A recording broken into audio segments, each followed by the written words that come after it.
Good morning बच्चों। तो आज हम बात करते हैं पॉलिनोमियल लेक्चर के बारे में। तो बेसिकली आज हम इस लेक्चर में 12 क्वेश्चंस करेंगे क्योंकि थ्योरी लगभग पूरे चैप्टर की कंप्लीट हो चुकी है। तो आज हम क्वेश्चंस करते हैं जो बेसिकली जो वर्ड प्रॉब्लम होती है उस पर बेस्ड कुछ क्वेश्चंस करते हैं आज, ठीक है। तो यहाँ मेरे पास फर्स्ट क्वेश्चन है, ए boat goes 30 kilometre up stream and 44 kilometre down stream in 10 hours. If in 13 hours it can go 40 km upstream and 55 km downstream. Determine the speed of stream and that of the boat in still water. ठीक है। Basically ऐसे question बहुत सी बार board exam में आ जाते हैं। किससे करना होता है इसको देखो। A boat goes 30 kilometre upstream, यानी कि लेट मैं बोल देता हूँ speed of boat in still water is equals to x kilometre पर आवर, ठीक है। And speed of stream is equals to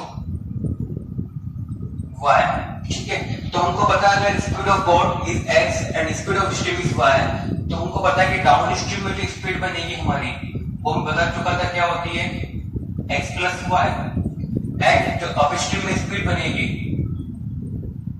वो होती है x माइनस y, ठीक है। अब x पर क्वेश्चन, ए boat goes 30 kilometre up stream, यानी कि अप स्ट्रीम में स्पीड क्या रहेगी x minus y and 44 kilometre down stream and 45 kilometre down stream in 10 hours, यानी कि ये कहना चाह रहा है कि वो 30 किलोमीटर अप स्ट्रीम एंड के opposite to the stream and उसके बाद 44 किलोमीटर डाउन स्ट्रीम। तो इस पूरे जर्नी में उसको कितना टाइम लग रहा है, 10 आवर्स, ठीक है। यानी कि अगर इसका टाइम प्लस इसका टाइम इज इक्वल टू 10, ठीक। तो ये होगा मेरे पास। अब मुझे पता है क्या, distance is equal to speed into time. तो वहां से अगर मैं टाइम निकालूंगा तो टाइम आएगा मेरे पास डिस्टेंस अपॉन स्पीड या फिर वेलोसिटी, ठीक है। तो डिस्टेंस अपॉन स्पीड। तो यहां से अगर टाइम देखेंगे अप स्ट्रीम में, तो अप स्ट्रीम में टाइम बनेगा मेरे पास, डिस्टेंस कितनी है 30 किलोमीटर, तो टाइम बनेगा 30 अपॉन x माइनस y, तो speed is x minus y, ठीक। प्लस डाउन स्ट्रीम में कितनी डिस्टेंस है मेरे पास 44, तो ये बनेगा मेरे पास 44 अपॉन स्पीड कितनी मेरे पास डाउन स्ट्रीम में x प्लस y। इन दोनों का टाइम कितना लग रहा है, इज इक्वल टू 10 आवर्स, ठीक। तो ये होगा मेरे पास फर्स्ट इक्वेशन। ऐसे आगे बोला उसने, इन 13 hours it can go 40 kilometre up stream. 40 kilometre up stream में सेकंड कंडीशन से मेरे पास टाइम कितना लगेगा 40 upon x minus y, distance upon speed is x minus y and 55 kilometre, यानी कि plus 55 kilometre down stream. Down stream में कितनी speed है मेरे पास x प्लस y, यानी कि 55 upon x plus y is equal to कितना आना चाहिए, in 13 hours is equal to 13, ठीक है। तो x पर क्वेश्चन मैंने यहाँ पर दो इक्वेशन बनाई, इक्वेशन 1 एंड इक्वेशन 2। अब यहाँ दिख रहा है मुझे दो इक्वेशन तो अननोन, तो बेसिकली लीनियर तो है नहीं, बट हम इसको लीनियर में कन्वर्ट करेंगे। किस तरीके से, मुझे दिख रहा है कि 1 अपॉन x माइनस y को अगर मैं p बोल दूं and 1 upon x plus y को मैं q बोल दूं तो मेरा काम हो जाएगा, ठीक है। तो अगर ये बोलने के बाद जो मेरे पास फाइनल इक्वेशन बनेगी वो ये बनेगी 30 अप, ये हो गया मेरे पास 1 upon x minus y p, तो 30 इंटू p प्लस ये हो जाएगा मेरे पास 44 into q is equal to कितना मेरे पास 10। And second equation 40 into p plus 55 into q is equal to कितना दिया क्यू ने मुझे 13। अब यहाँ मेरे पास दो इक्वेशन दो अननोन, तो देखो यहाँ पर अगर मैं एलिमिनेशन मेथड लगाता हूं तो यहाँ 30 और 40, यानी कि इसको 4 से मल्टीप्लाई कर देते हैं, इसको 3 से, तो दोनों का एडिशन कितना है मेरे पास 120, तो यहाँ इसको मल्टीप्लाई कर देते हैं इंटू 4 और इसको मल्टीप्लाई कर देते हैं इंटू 3। तो इसको 4 से मल्टीप्लाई करके मेरे पास बनेगा ये 30 इंटू 4 कितना हो जाएगा 120p प्लस 4 से मल्टीप्लाई करेंगे 16 176p इज इक्वल टू हो जाएगा मेरे पास 40, ठीक है। उसका यहाँ पे 3 से मल्टीप्लाई करके बनेगा ये मेरे पास 120p प्लस 3 से 165q इज इक्वल टू हो जाएगा मेरे पास 39। अब मेरे पास दो इक्वेशंस आ गई, दोनों क्या करना पड़ेगा मुझे, सब्ट्रैक्ट तभी मेरे पास क्या होगा, p कैंसिल होगा क्योंकि यहाँ +1t यहाँ भी +120, तो दोनों को किया मैंने सब्ट्रैक्ट, तो सब्ट्रैक्ट करके मेरे पास आएगा 160q माइनस 176q माइनस 165, तो कितना बचेगा यहाँ पे 11q। अब ये हो जाएगा 41 से 1, तो यहां से मेरे पास q आएगा 1/11, यानी q कितना आ गया मेरे पास 1/11। अब q 1/11 किसी भी इक्वेशन रख देते हैं, लेट्स सपोज मैं इक्वेशन 3 में रख देता हूं, तो यहां मेरे पास बनेगा 30p, q को पुट किया मैंने 1/11, कितना हो जाएगा यहाँ पे 4 कितना हो जाएगा मेरे पास 10, तो ये हो जाएगा मेरे पास p 10 - 4 6/30 यानी कि 5, तो हो जाएगा मेरे पास p कितना हो जाएगा 155। अब मेरे पास p आ चुका है, मेरे पास q आ चुका है, मुझे क्या निकालना है x एंड y, तो यहाँ पुट कर देंगे, तो मेरे पास ये फाइनल इक्वेशन बनेगी इन x and y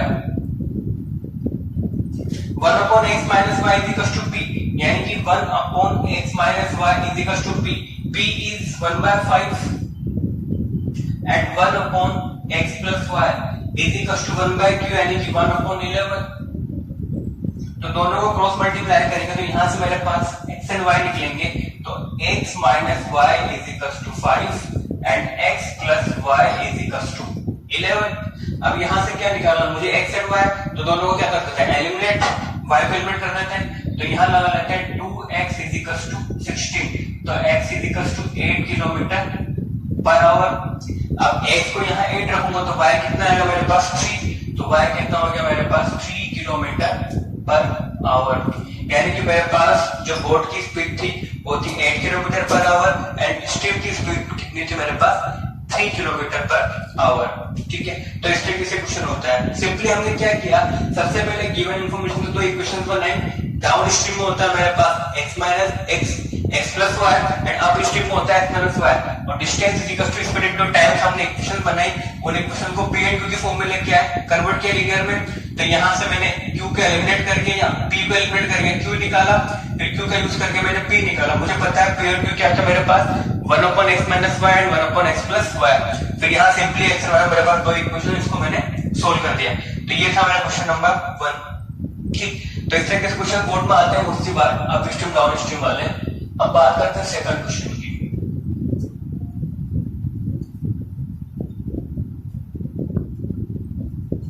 second question है, Ruhi travels 300 kilometre to her home partially by train and partially by bus. उसके बाद है she takes 4 hours if she travels 60 kilometer by train, if she travels 60 kilometer by train and remaining by bus। ठीक है, if she travels 100 kilometer by train and remaining by bus she takes 10 minutes longer, find the speed of the train and the bus। ठीक है, तो according to question मुझे given है कि Ruhi travels 300 kilometre to her home by partially by train and partially by bus. तो यहां लिखा हुआ क्वेश्चन में सॉल्यूशन की बात करते हैं। पहला केस लिखा हुआ लेट्स सपोज यहां से यहां तक, ठीक है, रूही को ट्रेवल करना फ्रॉम द होम, ठीक है, टू हर होम। ठीक है, तो यहां लिखा partially by train and partially by bus. तो लेट्स सपोज यहां से यहां तक वो ट्रेवल करती है ट्रेन से, तो ट्रेन में कितनी डिस्टेंस ट्रेवल करी उसने 60 किलोमीटर, तो ये हो गया ट्रेन से A to B। उसके बाद at the remaining by the बस, एंड रिमेनिंग मेरे पास डिस्टेंस कितनी थी पूरी यहां से लेके यहां तक 300 किलोमीटर, तो रिमेनिंग कितना होगा मेरे पास 240 किलोमीटर। ये किससे किया उसने बाय बस, और ये किससे किया उसने बाय ट्रेन। ठीक है, at the point C time कितना लग रहा है उसको यहां से यहां तक पहुंचने में पूरे 4 आवर्स। तो ये मेरा फर्स्ट क्वेश्चन की कंडीशन है। ठीक है, Ruhi travels 300 kilometre to her home by partially by train and partially by bus. She takes 4 hours if she travels 60 kilometre by train and remaining by the bus. ठीक है, तो यहां तक उसको कितना टाइम लग रहा है 4 आवर्स। अब मुझे पता है टाइम इक्वल टू क्या होता है मेरे पास डिस्टेंस अपॉन स्पीड, तो टाइम इक्वल टू मुझे पता है यहां पे क्या डिस्टेंस अपॉन स्पीड। तो इसके अकॉर्डिंग अगर मैं ट्रेन के लिए टाइम निकालूंगा, लेट्स सपोज मैं बोल देता हूं speed of the train is 8 kilometre, late speed of train is x kilometer per hour and speed of बस is y kilometre per hour. तो फर्स्ट कंडीशन के हिसाब से मेरे पास ट्रेन की डिस्टेंस कितनी, मेरे पास 60 मीटर, तो टाइम कितना लगेगा, डिस्टेंस है मेरे पास 60, स्पीड कितनी मेरे पास x, तो टाइम लगेगा मेरे पास 60/x बाय ट्रेन, प्लस बस से कितनी डिस्टेंस है मेरे पास 240, तो डिस्टेंस कितनी मेरे पास 240, टाइम स्पीड कितनी मेरे पास y, तो टाइम कितना हो जाएगा मेरे पास 240/y। ये टाइम किसके इक्वल की मैंने मुझे 10 आवर्स के, 4 आवर्स, ठीक है, तो इज इक्वल्स टू 4 आवर। तो मेरे पास ये फर्स्ट इक्वेशन आ गई 60/x plus 240/y is equals to 4, ये equation number 1। In second condition में मुझे गिवन है if she travels 100 kilometre by train, यानी कि अब उसमें 100 किलोमीटर बाय ट्रेन, यानी कि ट्रेन के टाइम कितना लगेगा 100/x, ठीक है, प्लस आगे बोला उसने एंड रिमेनिंग बाय बस, तो रिमेनिंग कितना बचेगा 100 अगर ट्रेन से किया तो 1, तो मेरे पास टोटल डिस्टेंस कितनी है 300, तो रिमेनिंग कितना होगा मेरे पास 200/y इसी का टाइम कितना क्या, शी टेक्स 10 मिनट लॉन्गर, यानी कि उसको 10 मिनट ज्यादा लग रहे हैं, क्योंकि पहले टाइम था मेरे पास 4, अब टाइम कितना हो जाएगा 10/60, क्योंकि मुझे किसमें करना है आवर्स में, या टाइम मुझे किसमें गिवन है मिनट्स में, तो क्या हो जाएगा 10/60, ठीक है। तो यहाँ मेरे पास सेकंड इक्वेशन बनेगी 100/x plus 200/y is equal to, ये हो जाएगा 0 0 कैंसिल 25/6, तो ये मेरे पास सेकंड इक्वेशन आ गई। अब ये मेरे पास लीनियर तो है नहीं, इसको क्या करेंगे लीनियर में कन्वर्ट, तो वो करने के लिए हम क्या करेंगे 1/s को क्या बोल देते हैं p एंड 1/y को क्या बोल देते हैं q, तो ये बोलने के बाद जो मेरे पास इक्वेशन बनेगी फाइनली, तो ये हो जाएगा मेरे पास 60p plus 240q is equal to 4, and ये इक्वेशन हो जाएगी मेरे पास 100p plus 200q is equal to 25/6। अब मेरे पास इक्वेशन 3 एंड इक्वेशन 4। अब अननोन क्या है मेरे पास p एंड q, दो इक्वेशन दो अननोन, वो भी लीनियर के फॉर्म में, तो इजीली सॉल्व हो सकता है। अब देखो कैसे सॉल्व करेंगे, या तो एलिमिनेशन लगाएंगे या सब्स्टिट्यूशन लगाएंगे या फिर क्रॉस मल्टीप्लिकेशन, कुछ भी लगा सकते हैं। देखो क्या इजी पड़ता है यहाँ पर, यहाँ लिखा है 60 और यहाँ लिखा है मेरे पास 100, यानी कि इन दोनों का अगर एलसीएम देखेंगे तो मेरे पास कितना आएगा 300, ठीक है, यानी कि इसको मल्टीप्लाई करना पड़ेगा मुझे 5 से, इसको मल्टीप्लाई करना पड़ेगा मुझे 3 से। अगर इन दोनों को इक्वल करना चाहते हैं तो कुछ ज्यादा हो जाएगी, तो यानी कि मैं इक्वेशन 1 को मल्टीप्लाई कर देते, इक्वेशन 3 को मल्टीप्लाई कर देते हैं यहाँ से 5 से, ठीक है, इसको मल्टीप्लाई कर देते हैं 3 से, तो मेरे पास दोनों p के जो कोफिशिएंट है वो इक्वल हो जाएंगे। तो इक्वेशन 3 को अगर मैं 5 से मल्टीप्लाई करूं तो मेरे पास बनेगा ये 300p प्लस 5 से मल्टीप्लाई करने को हो जाएगा 0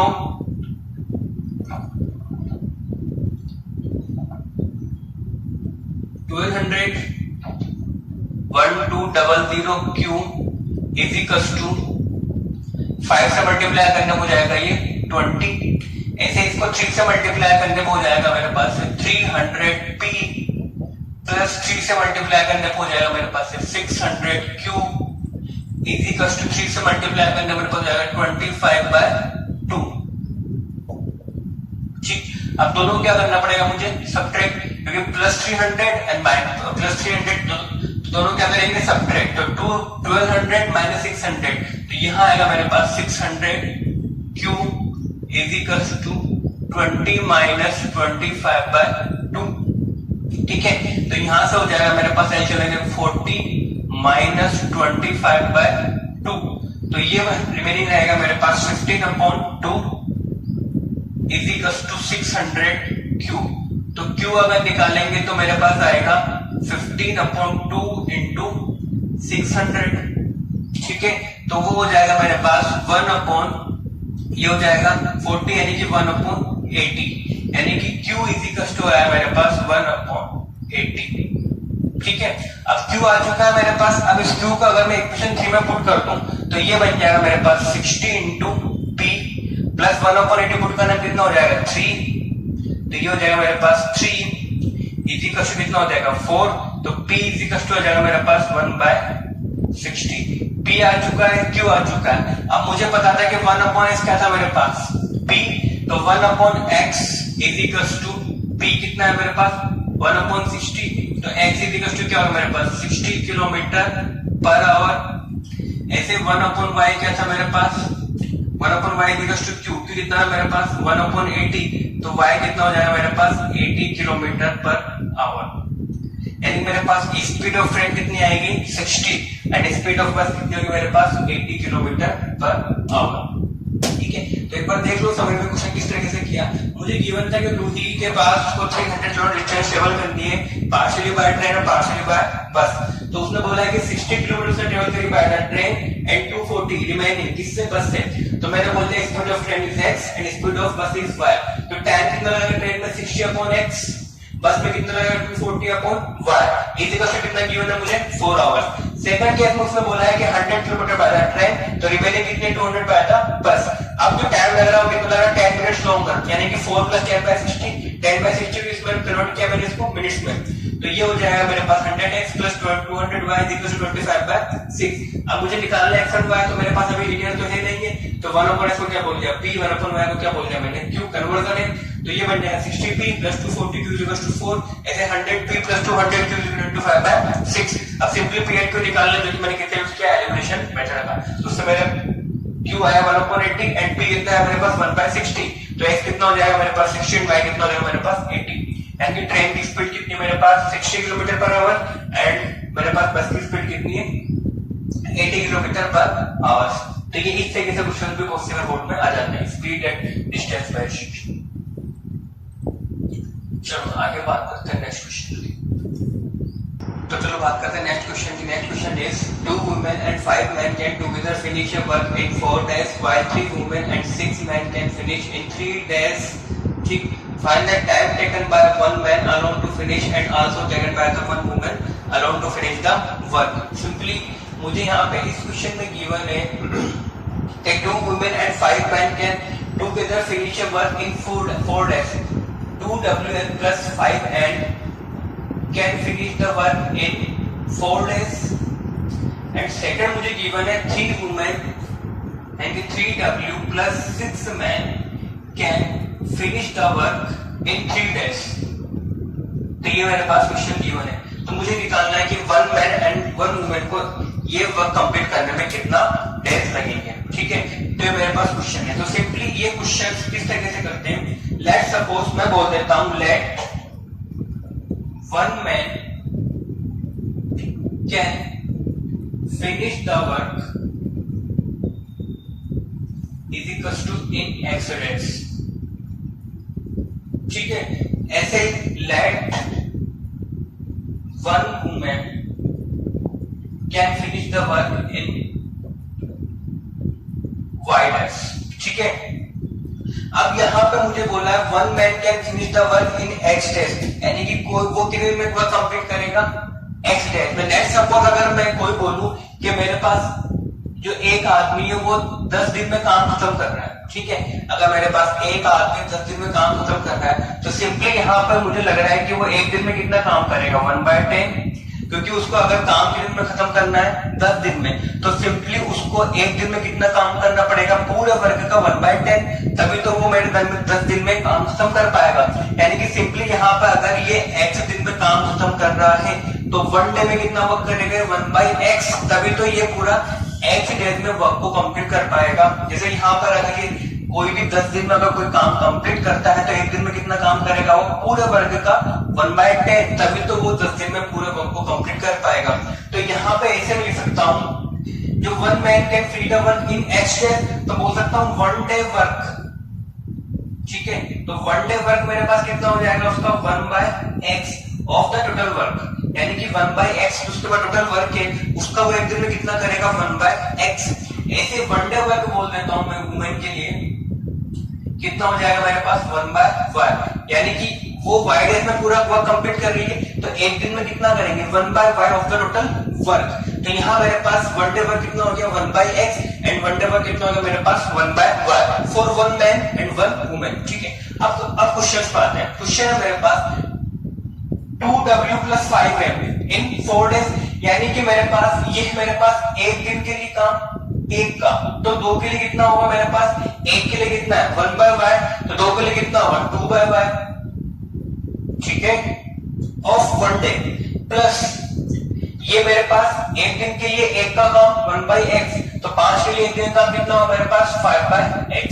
तो ये मेरे पास टोटल वर्क है पूरे एक दिन का, किन किन का 2w + 5 मैन का, ठीक है, यानी कि 2 वुमेन एंड 5 मैन एक दिन में टोटल इतना वर्क करेंगे, ठीक है। टोटल वर्क का इतना पार्ट वो काम करेंगे, वो कितने दिन काम कर रहे हैं 4 डेज, यानी कि ये हुआ मेरे पास एक दिन का वर्क। इसको अगर मैं 4 से मल्टीप्लाई कर दूंगा तो क्या आएगा मेरे पास पूरे 4 दिन का काम। अब पूरे 4 दिन में मेरे पास काम कंप्लीट हो रहा है तो इक्वल्स टू आएगा मेरे पास यहाँ पे 1 कैसा आता है। अब यहाँ पे ये 1 मैन के दिन में काम पूरा करा, लेट सपोज 10 डेज में, तो एक दिन में कितना काम करेगा वो 1/10, यानी कि एक दिन का इतना काम है तो वो काम क्यों पूरा कर रहा है 10 डेज में, तो कितना आंसर आएगा 1, यानी कि कभी भी मेरे पास वर्क कंप्लीट रहता है, यानी कि इक्वल टू में क्या लिखना मुझे इक्वल टू 1, क्योंकि मैं पार्ट में बात कर रहा हूँ। इतना पार्ट ऑफ टोटल वर्क, इतना पार्ट ऑफ टोटल वर्क वो एक दिन में कर रहा है तो वर्क 1 कंप्लीट, यानी कि रेशियो क्या हो जाएगा उसका इक्वल टू 1।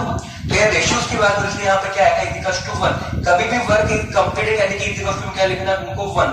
वो आया किस तरीके से, एक दिन में एक ये काम में पूरा कर रहा है 10 डेज में, तो एक दिन में कितना काम करेगा 1/10, एक दिन में इतना 10 दिन में कितना करेगा into 10 इज इक्वल टू 1। ये यहाँ पे रेशियोज की बात हो रही थी, इसलिए इज इक्वल टू क्या है यहाँ पे 1 है। ऐसे यहाँ पे मेरे पास था, ये था एक दिन का काम 1/x, तो यहाँ पे मेरे पास 1/x, तो यहाँ मेरे पास कितने मेरे 5, तो 5 से कितना काम होगा 5/x ऑफ 1 डे।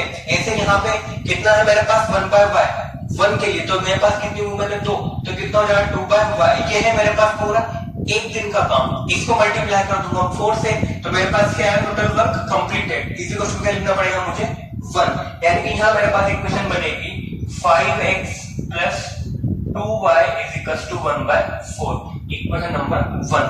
ऐसे सेकंड केस की बात करते हैं। सेकंड केस में क्या है मेरे पास 3w + 6 है, तो यहाँ इक्वेशन बनेगी मेरे पास 6/x + 3/y is equal to 1/3, ठीक है। ठीक, तो मेरे ख्याल से आपको क्लियर होगा इस इक्वेशन किस तरीके से बनाई मैंने। ये है मेरे पास एक दिन का एक आदमी का काम 1/x, तो मेरे पास कितने महीने 5, तो 5 लोगों का एक दिन काम कितना होगा 5/x। ऐसे ये वुमेन के लिए कितना होगा एक दिन का काम 2/y, तो ये पूरा कितना है एक दिन के लिए। इसको मल्टीप्लाई कर देंगे 4 से, तो कितना आएगा मेरे पास पूरे 4 दिन का। उसने बोला है 4 दिन में क्या हो रहा है कंप्लीट, यानी कि इक्वल टू क्या लिखना है मुझे 1।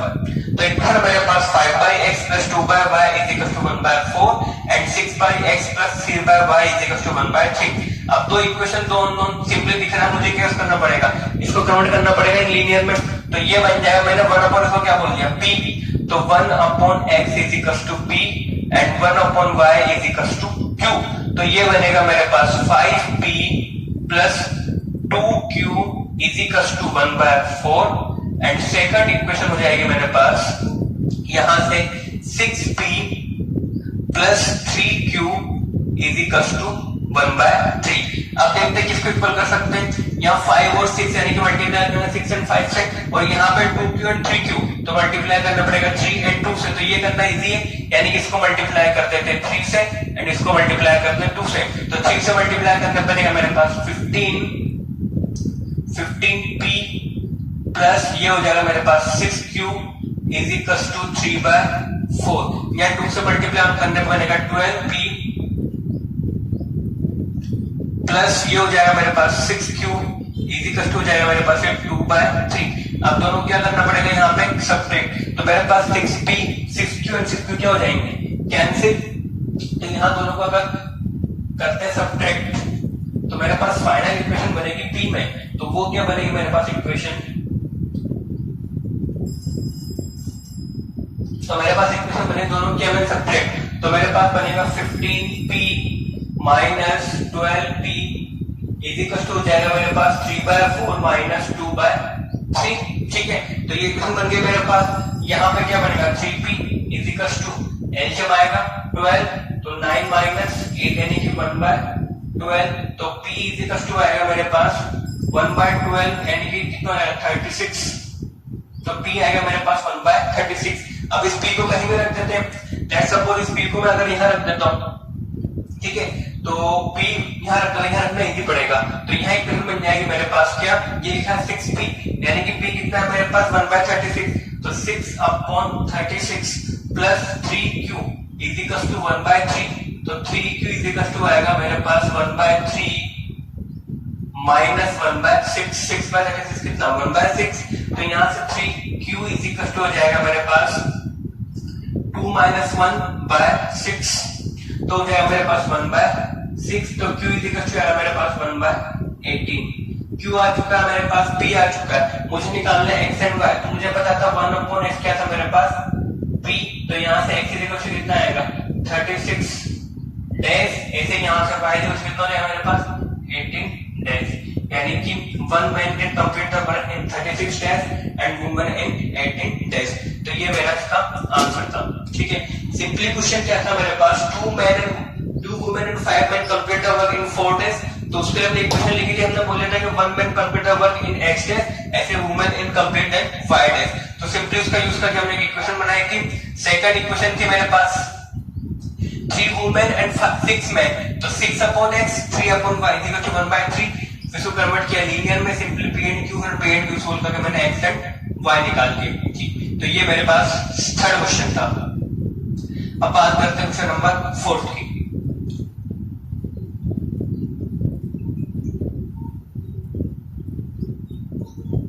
देखो 4th क्वेश्चन लिखा है मेरे पास, a train covered a certain distance at a uniform speed, if the train would have been 10 km/h faster, it would have taken 2 hours less than the scheduled time, and if the train were slower by 10 km/h, it would have taken 3 hours more than the scheduled time. Find the distance covered by the train. ठीक है, तो मुझे given है question में कि अगर मेरे पास train की स्पीड एंड डिस्टेंस टाइम मुझे गिवन है कि ट्रेन की अगर स्पीड को मैं 10 km/h से इंक्रीज कर देता हूँ तो टाइम कितना लगता है, उसको 2 घंटे कम लगेंगे। अगर उसकी स्पीड को मैं 10 km/h से कम कर दूं, टाइम कितना लगेगा, उसको 3 घंटे ज्यादा लगेंगे। तो इस इंफॉर्मेशन का यूज करके मुझे ट्रेन ने टोटल कितनी डिस्टेंस ट्रेवल करी मुझे वो निकालना है। ठीक है, अब मुझे बोला उसकी स्पीड क्या है यहाँ पे यूनिफॉर्म, यानी कि ट्रेन जो है मेरे पास एक कांस्टेंट स्पीड से चलेगी। ठीक है, तो लेट्स सपोज मैं बोल देता हूं ट्रेन की स्पीड है x km/h। ठीक है, तो क्वेश्चन स्टार्ट करते हैं। लेट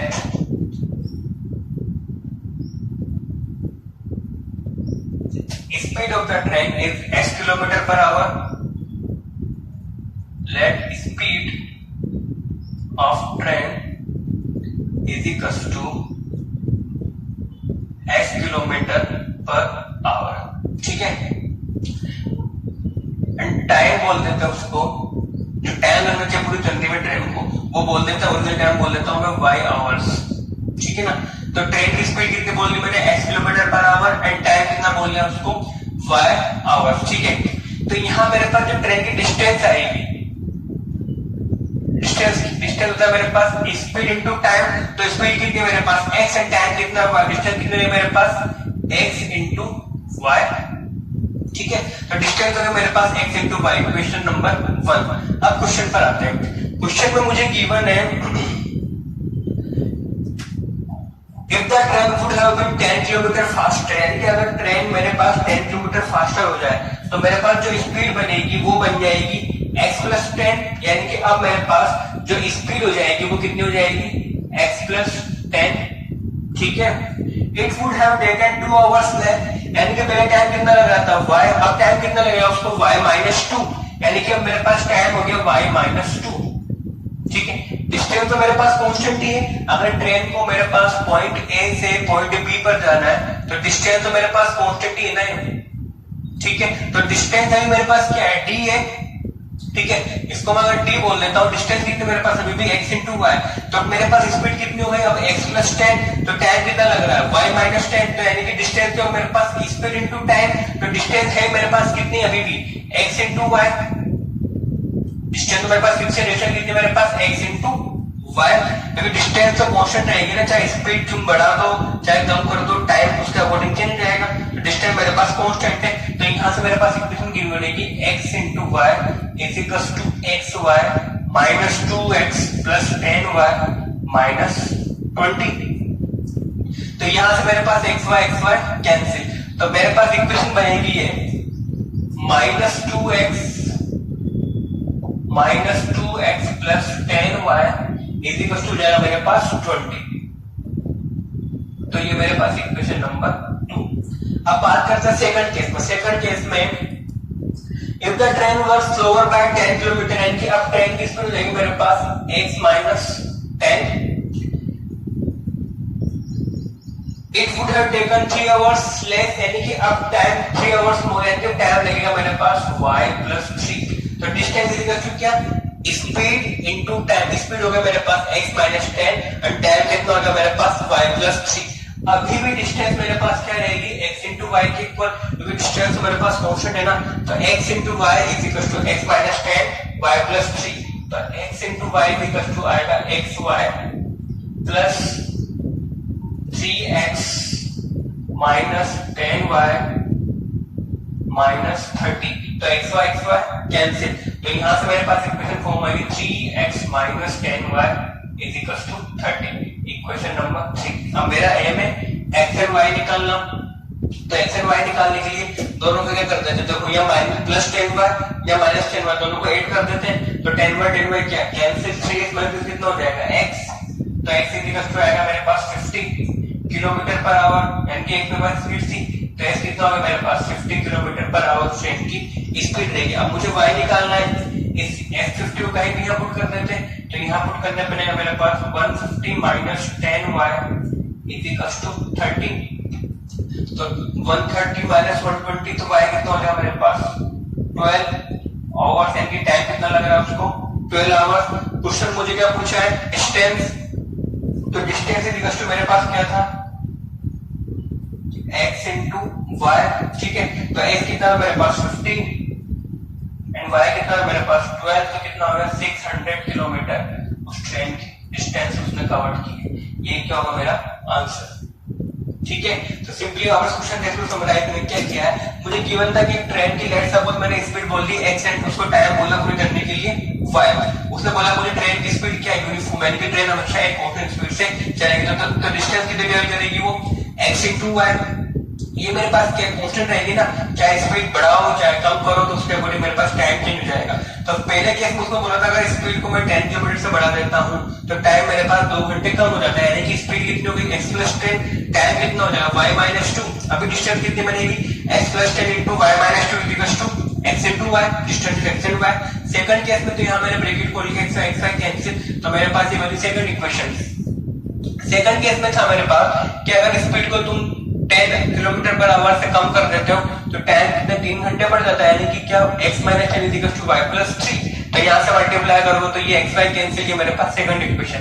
अब दो इक्वेशन दोनों इजीली सॉल्व कर सकते हो। सॉल्व करने मेरे पास x आएगा 50 एंड y आएगा मेरे पास 12। उसने मुझे पूछा डिस्टेंस, तो डिस्टेंस क्या बनेगी मेरे पास x इंटू y, x कितना है मेरे पास 50, y कितना है 12, तो आंसर कितना होगा मेरे पास 600, ठीक है। तो ये इस तरीके से मेरे पास 4 क्वेश्चन होता है।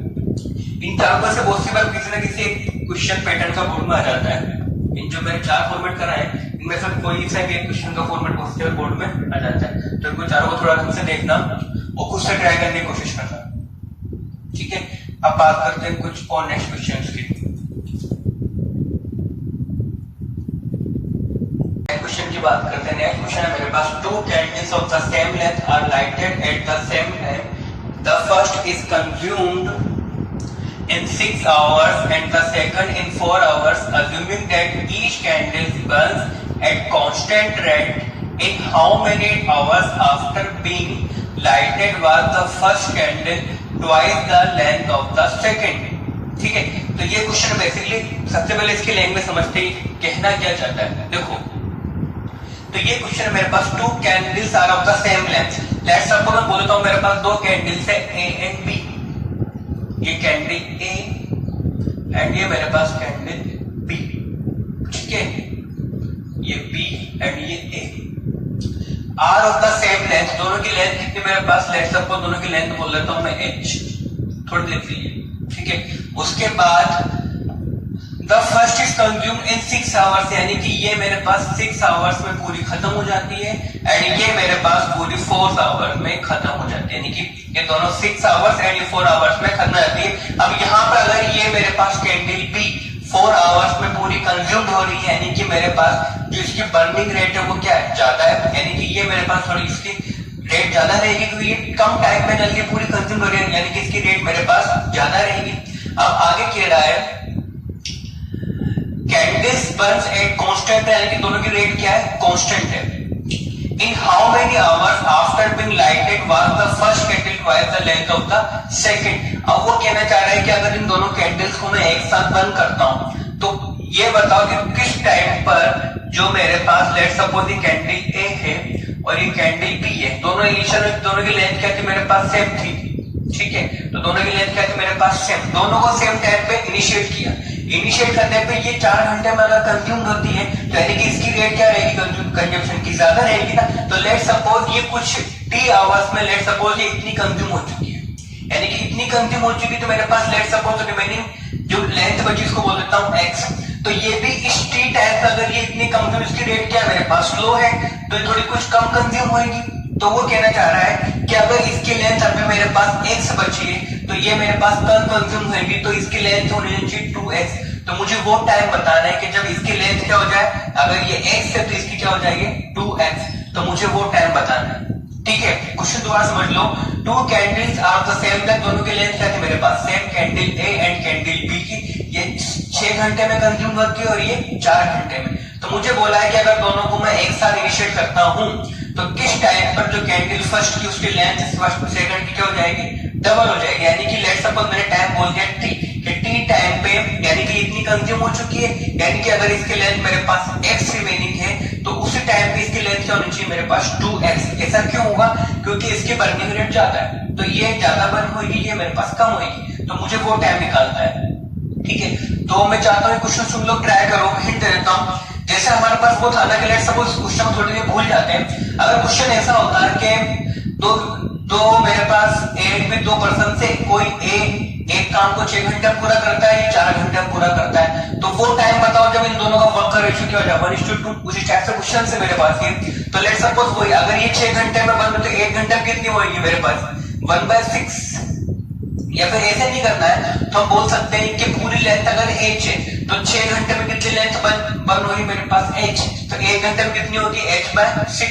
ऐसे ही है 1 घंटे में कितनी होगी h/4, ठीक है। तो ये हो गया मेरे पास, तो 1 घंटे में कितनी है h/4, तो t में कितनी हो जाएगी, ये जो t में मान लो ht/4 और ये हो जाएगा ht/6, ठीक है। इतनी लेंथ बर्न हो चुकी, तो रिमेनिंग कितनी बचेगी h माइनस ht/4 और यहाँ पे h माइनस ht/6। अब दोनों में रिलेशन क्या गिवन है, जो रिमेनिंग लेंथ है 2x इक्वल्स टू x। वहां से इक्वेशन बनाएंगे, सिंपली मेरे पास जो h रहेगा पूरे से कैंसिल हो जाएगा, सिंपली मेरे पास एक x में इक्वेशन बनेगी, ठीक है। तो इसको ट्राई करना और आंसर मुझे बताना सब लोग क्या आंसर आता है, ठीक।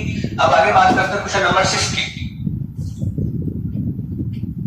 क्वेश्चन नंबर 6 है मेरे पास, ABCD is a cyclic quadrilateral, find the angles of the cyclic, angle ABCD given है। तो साइक्लिक मुझे पता है वो ऐसा क्वाड्रिलेटरल जिसके चारों कॉर्नर्स का लाई करते हैं, एक सर्कल का लाई करते हैं। तो ये मेरे पास ABCD एक साइक्लिक क्वाड्रिलेटरल है, ठीक है। साइक्लिक मतलब जिसके चारों कॉर्नर्स का लाई करते हो, एक सर्कल का लाई करते हो, एंड अपोजिट एंगल का सम कितना होता है 180। तो एबीसीडी मेरे पास क्या है, साइक्लिक, एंगल ए दिया है, बी दिया है, सी दिया है, डी दिया है। तो मुझे क्या है इसके सारे एंगल्स निकालने, ये ए बी सी डी, ठीक है। तो अब एंगल्स निकालना है मुझे, तो सिंपली मुझे पता है साइक्लिक की प्रॉपर्टी क्या होती है कि एंगल ए अपोजिट एंगल का सम कितना होता है 180, यानी कि angle A plus angle C is equal to 180 and angle B plus angle D is equal to also 180। तो मेरे पास साइक्लिक की प्रॉपर्टी होती है कि अपोजिट एंगल का सम कितना होता है 180, ठीक है। तो मैं पहले ही बोल चुका हूँ क्वेश्चन सबको खुद से ट्राई करना होता है, ऐसा नहीं है मैं पढ़ा रहा हूँ डायरेक्टली सोल्व करो, तुम लोग भी ऐसा करो, वीडियो को पॉज करके सोल्यूशन खुद से करना है, फिर मेरे से आंसर मैच करना है। ऐसा मत करना है कि चल ही रहा है चलने दो, हम भी सोल्यूशन देख ही लेते हैं, सर दिखा रहे हैं तो, ठीक है ना। इससे तुम लोग नहीं सीखोगे, ठीक।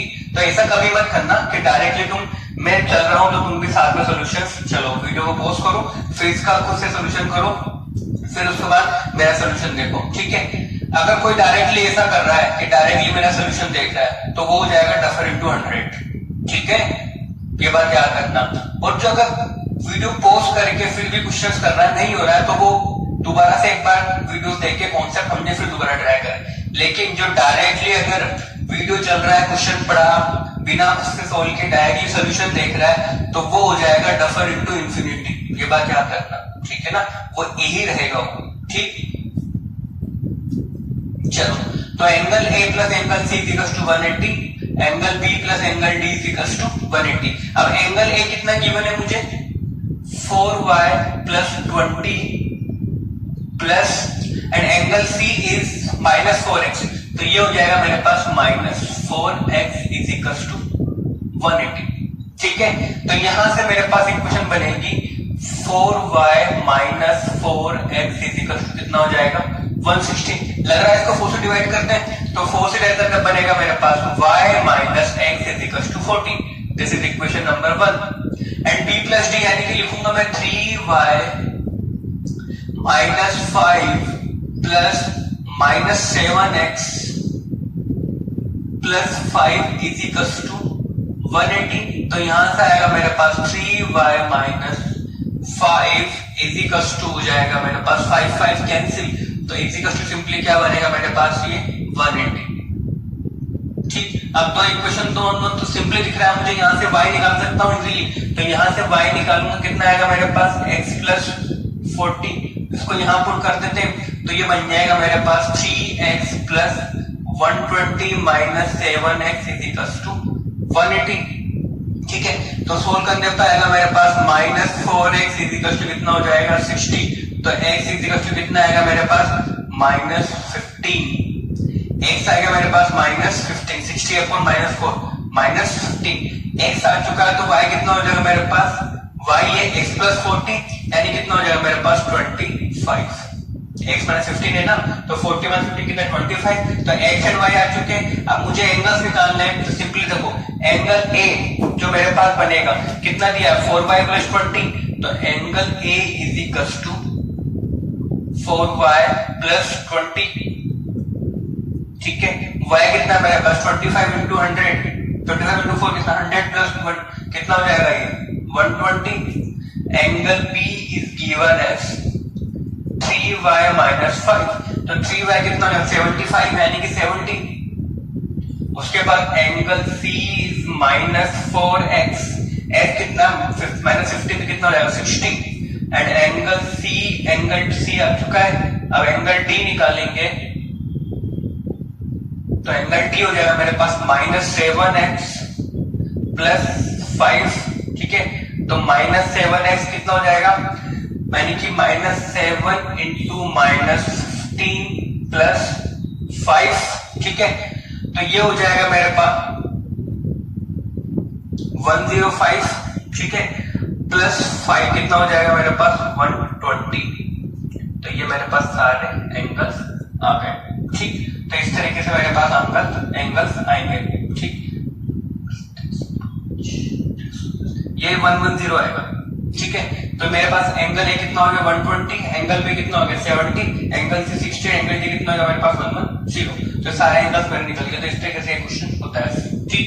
हमने बेसिकली क्या कॉन्सेप्ट लगाया कि साइक्लिक के मेरे पास अपोजिट एंगल का सम कितना होता है 180, तो यानी कि angle A plus angle C is equal to 180, B plus D is equal to 180। तो simply angle A B C X Y form में गिवन थे, पुट किया, एक्स एंड वाई निकाला, तो एंगल ए बी सी मेरे पास सारे निकल जाएंगे।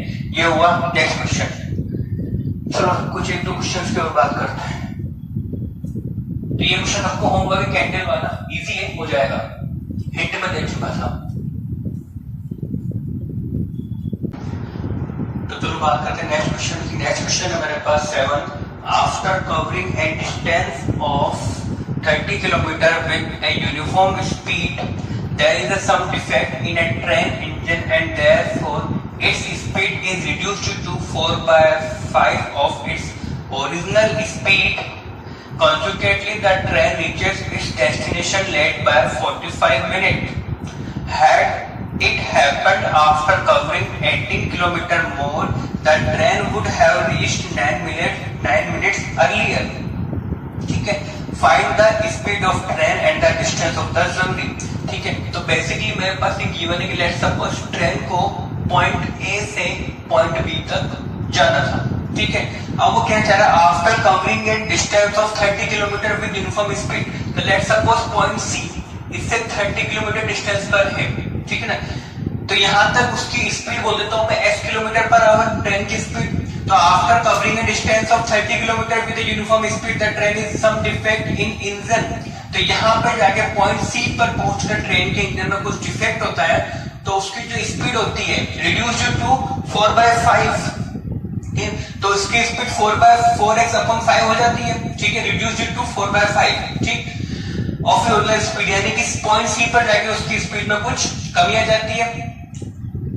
Consequently, the train reaches its destination late by 45 minute, यानी कि अब यहाँ पर अगर उसकी स्पीड डिक्रीज हो जाती है तो उसको पॉइंट बी तक पहुंचने में अगर पहले टाइम टी लग रहा था, तब तक लग रहा है टी प्लस 45/60 इन आवर्स, ठीक है, तब इतना टाइम लग रहा है। अगले ये केस 1 था मेरे पास, ठीक है, और केस 2 मुझे बोला है had it happened after covering 18 kilometre मोर, यानी कि पहले पॉइंट सी पे मेरे पास इंजन में डिफेक्ट आ रहा था, वो कहना चाह रहा है कि अब पॉइंट डी जो कि यहाँ पर है 18 किलोमीटर मोर, यानी कि अब इंजन का डिफेक्ट होगा 48 किलोमीटर पर, यानी कि अब पॉइंट डी पर जाके उसकी स्पीड कितनी हो जाएगी 4/5 ओरिजिनल स्पीड, यानी कि अब पॉइंट डी पर जाके उसकी स्पीड में कमी आएगी। तो कहना चाह रहा है कि 9 मिनट्स अर्लियर, यानी कि अब उसकी जो ट्रेन है वो टी 9 मिनट्स अर्लियर, यानी कि वो t माइनस 9/60 आवर्स में पहुंच जाती है अर्लियर, यानी कि जल्दी पहुंच जाएंगे t माइनस, ठीक है। तो यहाँ मेरे पास कुछ इस तरीके से इसकी इक्वेशन बनेगी।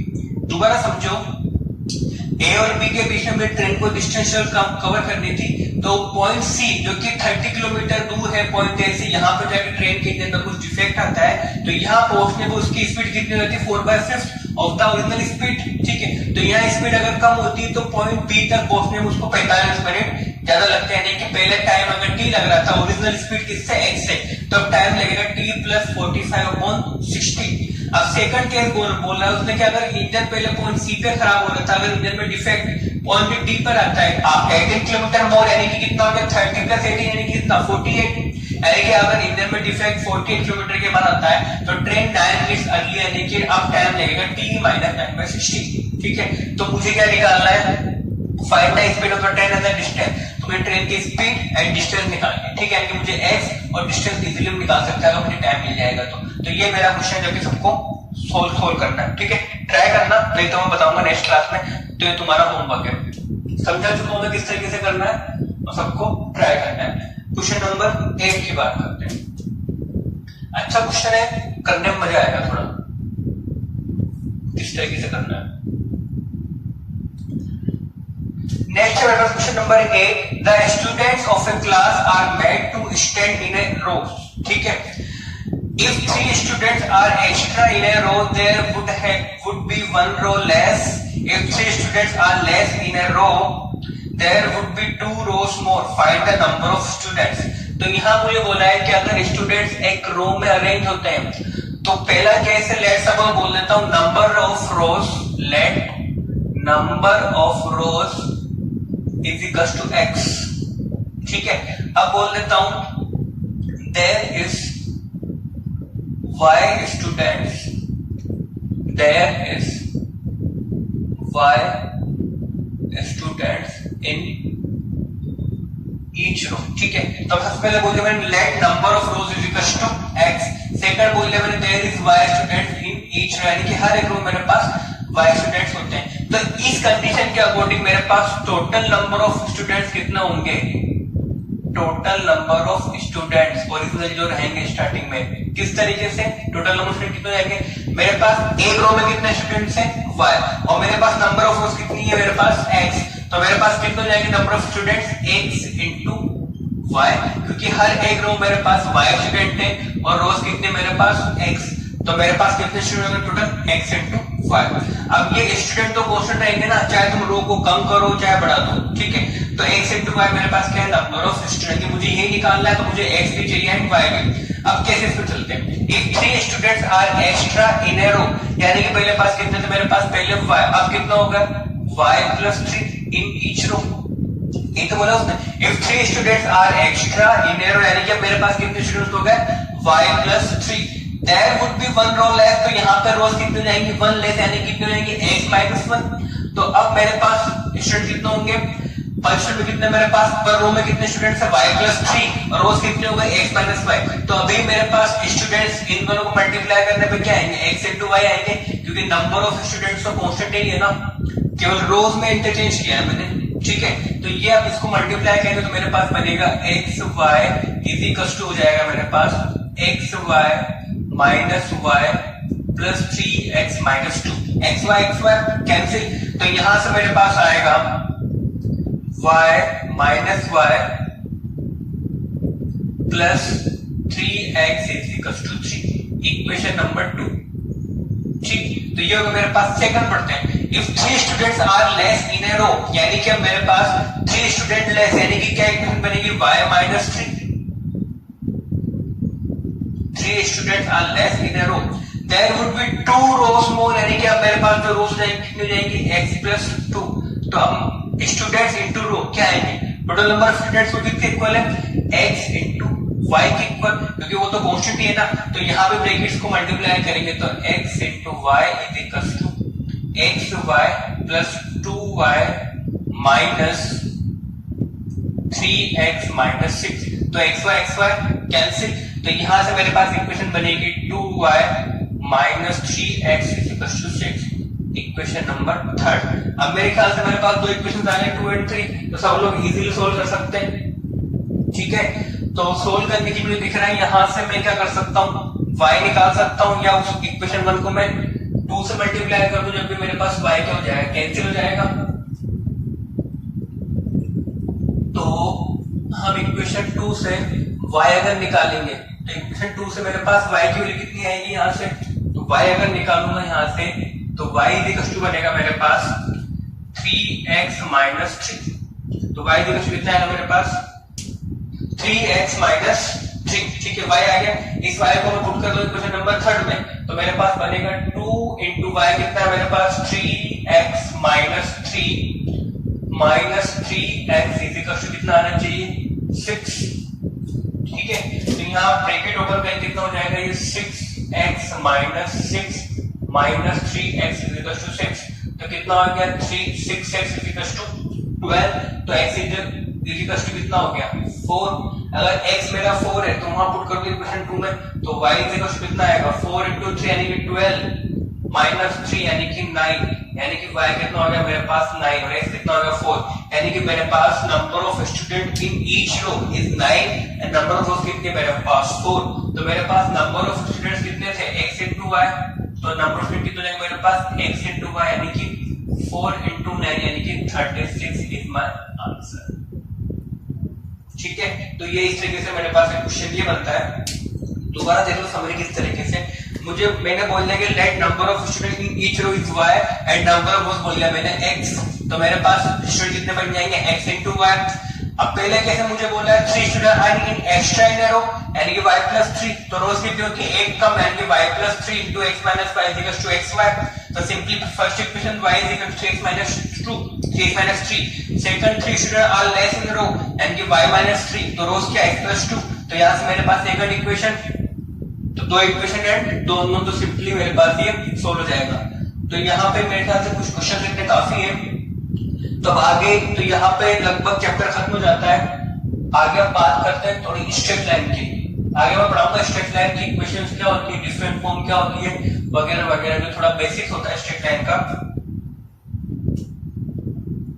तो नेक्स्ट लेक्चर में हम देखेंगे कि स्ट्रेट लाइन क्या होती है, स्ट्रेट लाइन कैसे, इसकी इक्वेशन क्या होती है, इक्वेशन किस तरीके से फॉर्म की जाती है। अभी तक हमने इक्वेशन किसका यूज करके बनाई, यूजिंग द वर्ड प्रॉब्लम।